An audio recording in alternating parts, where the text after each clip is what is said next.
এই ভিডিওটিতে আমরা দেখব যে কীভাবে আমরা পাওয়ার পয়েন্টে মাত্র জাস্ট কয়েকটা ক্লিকের মাধ্যমেই খুব ইন্টারেক্টিভ স্লাইড বানাতে পারি।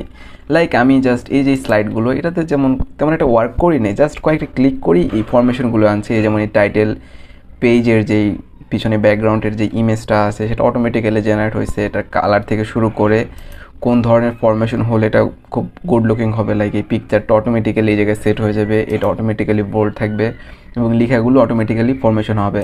ইভেন আপনি যদি টেবিলটাকে কপি করে আনেন, আপনার এই পাশে যেই এতটুকটা রেক্ট্যাঙ্গেল দ্বারা যেই একটা আলাদা টাইটেলের জন্য বার ক্রিয়েট করা হয়েছে সেটা অটোমেটিক্যালি ক্রিয়েট হবে এবং এই শেপটা আপনার যে টেবিলটার শেপটা সেটা কতটুকু হলে সুন্দর লাগবে এবং পারফেক্ট হবে, এই সবগুলো কাজই অটোমেটিক্যালি করা পসিবল পাওয়ার পয়েন্টে।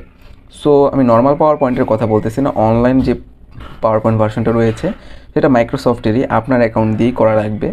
সো সেইখানেও আমরা পাওয়ার পয়েন্টের কাজটা ইজিলি করতে পারি এবং খুব ইন্টারেক্টিভ স্লাইড বানাতে পারি। সো আগে এটা ক্রিয়েট করার আগে আমরা জাস্ট আগে দেখি যে কি নর্মাল পাওয়ার পয়েন্টে করলে কী ধরনের অসুবিধা হতো। সাপোজ মনে করেন আমি জাস্ট এখান থেকে আমি যে এই টপিকটার উপর মনে করেন যে একটা স্লাইড বানাতে চাচ্ছি আমি প্রেজেন্ট করার জন্য। সো আমি নর্মাল পাওয়ার পয়েন্ট নিলাম, এখানে একটা টাইটেল স্লাইড আমি কিন্তু রাখছি।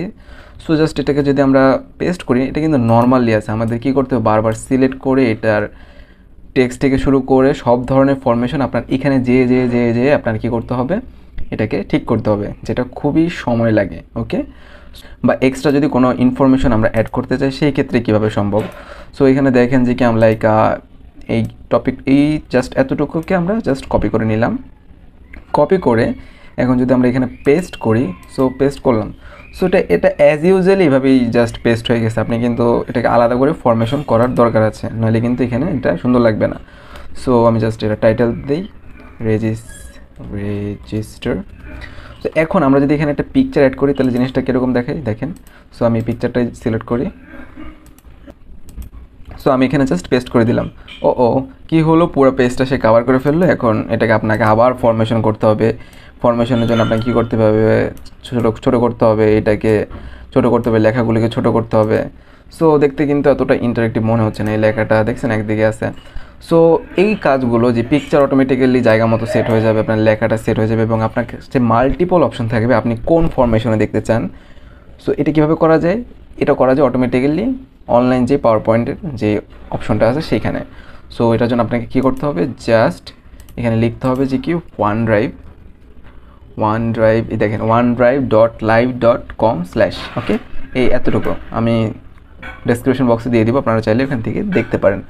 সো এটা লেখার পর আপনাকে এখানে যদি এন্টার করেন, আমার অলরেডি অ্যাকাউন্ট আছে OneDrive-এর, আপনি ইজিলি খুলতে পারবেন। মাইক্রোসফট যে অ্যাকাউন্টটা থাকে সেটা দিয়ে জাস্ট লগ ইন করলে আপনার OneDrive অ্যাকাউন্ট ক্রিয়েট হয়ে যাবে। সো এখান থেকে যাওয়ার পর আমরা কী করব, OneDrive-এর এখানে দেখবেন যে কি পাওয়ার পয়েন্ট অপশন রয়েছে। সো পাওয়ার পয়েন্ট অপশন আমি ক্লিক করলাম, ক্লিক করার পরে আমার জন্য একটা পাওয়ার পয়েন্ট স্লাইড জেনারেট করা হয়ে গেল। এখন এখানে একটা হাতিয়ার আছে আপনার, যেটা দ্বারা আপনি সব ধরনের কাজ ওকে দিয়ে করাতে পারবেন এবং খুব সুন্দরভাবে করাতে পারবেন। সো আপনি জাস্ট আপনার টাইটেলটাই লেখেন, দেখবেন যে অটোমেটিক্যালি সব ফরমেশন হয়ে যাবে। সো আমি টাইটেলটা লিখলাম computer register. So computer register লিখলাম, লিখার পরে দেখবেন যে কি একটা ম্যাজিক, সেই ম্যাজিকটা হচ্ছিল যে এইখানে ওকে, এখানে একটা অপশন আছে ডিজাইনার, এটাতে ক্লিক করলে এটা আসবে, নাহলে অটোমেটিক্যালি আপনাকে সাজেস্ট করবে। এই ডিজাইনার থেকে আপনি আপনার মতো ফরমেশন চুজ করবেন। সো যত কাজ করবে ডিজাইনার করে দেবে আপনার জন্য হয়ে, এটা একটা এআই ডিজাইনার। সো এখানে দেখতেই পারতেছেন মাল্টিপল অপশন আছে, আপনি কোন ফরম্যাটে আপনার টাইটেল স্লাইডটাকে দেখতে চান, যে কোনো একটা আপনি র্যান্ডমলি সিলেক্ট করবেন, মানে আপনার যেটা সুন্দর লাগে সেটা সিলেক্ট করবেন। ওকে, সো আমি খুঁজতেছি, আমার মনে করলেন যে এটাই ভালো লাগলো, ঠিক আছে।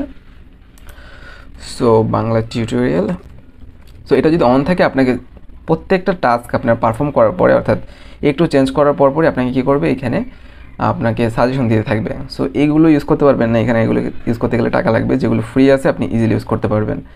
সো এটাও কিন্তু খুব সুন্দর। ওকে, সো এখানে মাল্টিপল অপশন আছে, আমি এটা সিলেক্ট করলাম, এটা একটু 3D মনে হচ্ছে। ওকে, দেখছেন এরকম আপনি মাল্টিপল অপশন পেয়ে যাবেন। সো নিউ স্লাইডে আমরা কী দিব, আমাদের ইনফরমেশনগুলো এখানে দিয়ে দিলাম, সাথে দিয়ে দিলাম রেজিস্টার। সো রেজিস্টার দেওয়ার পরে এখন এই যে এটা ফরমেশনটা কেমন হবে উইথ পিকচার, সেই জন্য আমরা পিকচারটা নিয়ে আসি। সো এই পিকচারটাকে জাস্ট কপি করলাম, কপি করার পর এখানে জাস্ট পেস্ট করে দেন, আপনার আর কিছু করা লাগবে না। ইভেন যদি আপনি পিকচার অটোমেটিক্যালি জেনারেট করতে চান সেটা আমি দেখাই দিব। তো এইখান থেকে আপনি মাল্টিপল অপশন আছে, আপনি যেটা মন চায় সেটা সিলেক্ট করেন। আপনার ফরমেশনটা কেমন হবে, কত সুন্দর হবে আপনি সিলেক্ট করবেন। সো মাল্টিপল অপশন আছে, আপনার জন্য কোনটা সুইটেবল হয় দেখেন সেটাই এখানে আপনি ইজিলি ইভেন চাইলে এটা একটু বড় করে নেন, কোনো সমস্যা নেই। সো আপনার নিজে থেকে আর কোনো ফরমেশন করা লাগবে, আপনাকে জাস্ট কয়েকটা ক্লিক করতে হবে।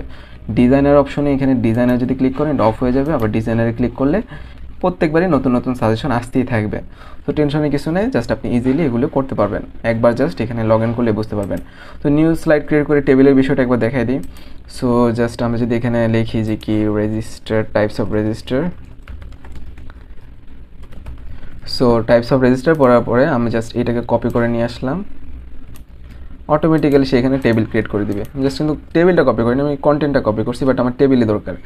সো এখন এটাকে আবার আপনাকে কী করতে হতো, ছোটো বড়ো করে ফরমেশন করা লাগতো, বাট আমি জাস্ট যে কি না আমি অটোমেটিক্যালি এটা করতে চাই। সো এই ফরমেশন ইউজ করতে পারেন, এই ফরম্যাট ইউজ করতে পারেন, অপশনের অভাব নেই, ঠিক আছে। তারপরে আপনি চাচ্ছেন যে কি আপনার টাইটেল পেজটা ভালো লাগে না, এটার ব্যাকগ্রাউন্ডে কোনো ইমেজ থাকলে খুব সুন্দর হতো, সেই ক্ষেত্রে আপনি কী করতে পারেন, সেই ক্ষেত্রে আপনি এখান থেকে ইমেজও সিলেক্ট করতে পারেন। দেখেন এই যে আপনাকে অটোমেটিক্যালি এখানে কি ইমেজ সিলেকশনের অপশন দিতেছে।